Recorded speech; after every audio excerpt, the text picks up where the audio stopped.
Hello students, আমি তোমাদের প্রিয় নীতিশ স্যার জ্ঞানজ্যোতি কোচিং সেন্টারের পক্ষ থেকে তোমাদের প্রত্যেককে জানাই আরও একবার স্বাগত। তো স্টুডেন্টস, আজকে আমি তোমাদের সঙ্গে আলোচনা করব যারা এই বছর 2024 সালে উচ্চ মাধ্যমিক পরীক্ষা দিয়ে পাশ করেছো। অনেকে আছো যারা স্টার পেয়েছো, খুব ভালো রেজাল্ট করেছো। অনেকে আছো যারা first division, higher first division পেয়েছো। অনেকে আছো যারা সেকেন্ড ডিভিশন বা থার্ড ডিভিশনও পেয়েছো। তো আমি প্রত্যেককে কথা আজকে বলবো এবং প্রত্যেকে কোন কোন বিষয় নেবে সেটাও আমি তোমাদেরকে বলে দেব। কিন্তু সবার প্রথমে তোমরা যারা উচ্চ মাধ্যমিক পাশেরা আছো তারা ফর্ম ফিল আপ কবে করবে? দেখো, 24 তারিখ থেকে 7 তারিখ পর্যন্ত তোমাদের ফর্ম ফিল আপ চলবে। এবার এই ফর্ম ফিল আপ তোমরা কিন্তু প্রথম দিন কেউ করবে না। 24 তারিখ যারা এই মুহূর্তে ভিডিওটি দেখছো তাদের বলবো আমি, 24-25 তারিখ দুটো দিন ইগনোর করো। যখন তুমি 24 আর 25 দুটো দিন ইগনোর করবে, তখন কিন্তু তুমি নতুন যে ফার্স্ট সেমিস্টার যে আছে এখন এই বছর, সেখানে কিন্তু আবার আগে গত বছর যে 4 ইয়ার আন্ডার গ্র্যাজুয়েট প্রোগ্রামের অধীনস্থ প্রত্যেককে যেমন মেজর নিতে হতো, এই বছর কিন্তু প্রত্যেকে মেজর পাবে না। মানে অনার্সের মতন, আবার অনার্স পাসের মতন যে ব্যাপারটা ছিল সেই ব্যাপারটা কিন্তু আবার আলাদা হয়ে যাচ্ছে। তাহলে একদিকে চলে যাচ্ছে মেজর, একদিকে চলে যাচ্ছে অন্য যে পাসের যে স্টুডেন্টরা একটা সময় পড়তো সেরকম পাসের ব্যাপারটা হয়ে যাচ্ছে। সবার প্রথমে আমি কেন বলছি যে দুদিন ফর্ম ফিল আপটা একটু ইগনোর করবে? দেখো, সাবজেক্ট কম্বিনেশন গুলো যদি খুব ভালো মতো তুমি না বোঝো, উল্টা পাল্টা সাবজেক্ট নেবে, ক্যাফেতে যাবে, ভাববে 24 তারিখই মনে হয় তোমাদের লাস্ট ডেট। তোমরা ম্যাক্সিমাম ছাত্রছাত্রী উচ্চ মাধ্যমিক পাশেরা কি করো, 24 তারিখ হলে পরে চলে যাও ফর্ম ফিল আপ করতে। এবং তোমরা তোমাদের ক্যাফের দোকানদার আশেপাশে যে আছে সে হয়তো সাবজেক্ট কম্বিনেশনটা খুব ভালো মতো বোঝে না, তোমাদেরকে যা যা পায় সে তার নিজের পছন্দ মতো দিয়ে দেয় এবং সেই সাবজেক্টগুলো নিয়েই তোমরা পড়ো। সবার প্রথমে তোমাদেরকে বলবো, খুব ভালো একটা টিচারের সাথে কনসাল্ট করো যে স্যার আমার সাবজেক্টগুলো নিলে কি কি ভালো হয়। আমি বলছি না আমার চ্যানেলের কথা শুনো, শুধুমাত্র আমার কথা শুনো এমনটা নয়। তুমি তোমার এলাকার যে বিষয়ের যে সাবজেক্টের টিচার আছে তার কাছ থেকে শোনো। তুমি যদি মাধ্যমিকে হায়ার ফার্স্ট ডিভিশন বা ফার্স্ট ডিভিশন বা স্টার পেয়ে থাকো, তবে তুমি মেজরের জন্য অ্যাপ্লাই করতে পারো। মানে সেই সাবজেক্টে অনার্স নিয়ে পড়ার মতন একটা তুমি নিজেকে তৈরি করে নিতে পারো বা অ্যাপ্লাই করতে পারো। কিন্তু যদি তুমি ফার্স্ট ডিভিশন না পেয়ে থাকো, বা অনেকে আছে যারা ফার্স্ট ডিভিশন পাওয়ার পরেও পাস কোর্স নিয়ে পড়ে বিভিন্ন চাকরির পরীক্ষার প্রিপারেশন নেয়, তুমি চাইলে সেটাও করতে পারো। এমন না যে যারা অনার্স নিয়ে পড়বে তারাই শুধুমাত্র ভালো স্টুডেন্ট। এমনও স্টুডেন্ট দেখা আছে যে মাধ্যমিক উচ্চ মাধ্যমিক ফেল করার পরেও চাকরিটা সবার আগে পেয়ে যায়। তাহলে জীবনে তোমার একটা উদ্দেশ্য, একটা মোটো থাকতে হবে যে আমি কি নিয়ে পড়বো, সেটা চিন্তাধারাটা নিজের কাছে।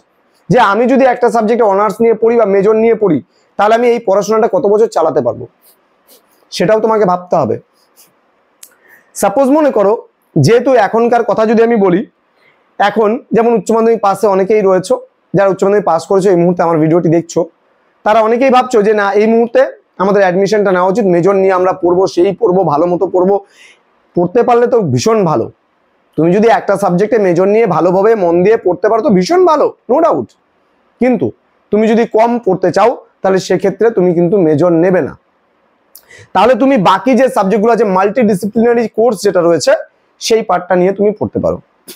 একটা বিএ অনার্স রয়েছে, বিএসসি অনার্স রয়েছে, বিকম অনার্স রয়েছে, আর এটা হচ্ছে মাল্টিডিসিপ্লিনারি। তো তুমি এবার অনার্স নিয়ে পড়তে চাইলে অনার্স নিয়ে পড়তে পারো। তুমি এবার যদি ভাবো যে আমি পাস নিয়ে মাল্টিডিসিপ্লিনারি নিয়ে পড়বো, তাহলে তুমি মাল্টিডিসিপ্লিনারি নিয়েও কিন্তু পড়তে পারো। এবার এক্ষেত্রে তোমার দেখো, মেজরের জন্য যদি তুমি অ্যাপ্লিকেশন বা অ্যাপ্লাই করো, তাহলে মেজরের সাথে তোমার একটা মাইনর নিতে হবে। এবার কোন মেজরটা নিলে সুবিধা হবে, কোন মেজরটা নিলে সুবিধা হবে না, বা কোন মাইনরটা নিলে ভালো হবে, সেগুলো একটু বলে দিচ্ছি। দেখো, এই মুহূর্তে দাঁড়িয়ে যারা মেজরের সাবজেক্টগুলোই আমি বলছি, মাইনর বা যারা পাস কোর্সে নেবে বা মাল্টিডিসিপ্লিনারি নিয়ে যারা পড়াশোনা করবে বা ফর্ম ফিল আপ করবে, তাদের কথা আমি আগামীকাল বা পরশুদিন তোমাদের ভিডিওর মাধ্যমে বলে দেবো। কিন্তু এই মুহূর্তে তোমরা যারা মেজর নিয়ে পড়তে চাচ্ছ, যারা খুব ভালো রেজাল্ট করেছো, তাদের জন্য আজকের এই ক্লাসটিতে আমি বলে দিচ্ছি। দেখো, যদি কেউ বাংলা, যদি কারো পড়ার ইচ্ছা থাকে, না আমি বাংলা নিয়ে স্যার পড়বো, বাংলা মেজর নিয়ে পড়বো, তুমি বাংলায় অ্যাপ্লাই করতে পারো। বাংলার সাথে তুমি মাইনর হিসাবে তুমি রাখতে পারো, তুমি সহজ হবে তোমার সোসিওলজিটা তুমি রাখতে পারো, সহজ হবে তুমি হিস্ট্রিটা রাখতে পারো, সহজ হবে তুমি রাষ্ট্রবিজ্ঞানটা রাখতে পারো। তাহলে যেই সাবজেক্টগুলো তুমি ইজিলি ভাবে পড়তে পারো, এডুকেশনটা রাখতে পারো। কিন্তু এছাড়া ইকোনমিক্স কেউ রেখে দিও না, টিচার খুব একটা বেশি পাবে না। তাহলে দেখা গেল কেউ ফিজিক্যাল এডুকেশন রেখে দিলা, খুব একটা ভালো টিচার পাচ্ছ না, এই সমস্ত নোটসের জন্য টিচার পাচ্ছ না। কেউ দেখা গেলো মাইনরে সংস্কৃত রেখে দিলা, হয়তো অ্যাভেলেবেল আশেপাশে টিচার পাচ্ছ না। তাহলে যেটা তুমি অনায়াসে, যে তুমি মেজরের সাথে তুমি মাইনরে যেই সাবজেক্টটা নিবা, যেই সাবজেক্টটা নিলে পরে তুমি বই অ্যাভেলেবেল পাবা এবং খুব সহজভাবে তুমি সেটা পড়ে উদ্ধার করতে পারবা, এমনই কিছু মাইনর সাবজেক্ট তোমার নেওয়া উচিত। এবার সাপোজ মনে করো কেউ মেজর হিসাবে দেখা গেলো ইতিহাস নিলা, তাহলে সেক্ষেত্রে তুমি সোশ্যোলজিটা রাখতে পারো তুমি মাইনরে। কেউ যদি সোশ্যোলজিটা মেজরে নিলা, তাহলে সে কিন্তু মাইনর হিসাবে ইতিহাসটা বা রাষ্ট্রবিজ্ঞানটা বা এডুকেশনটা রাখতে পারো।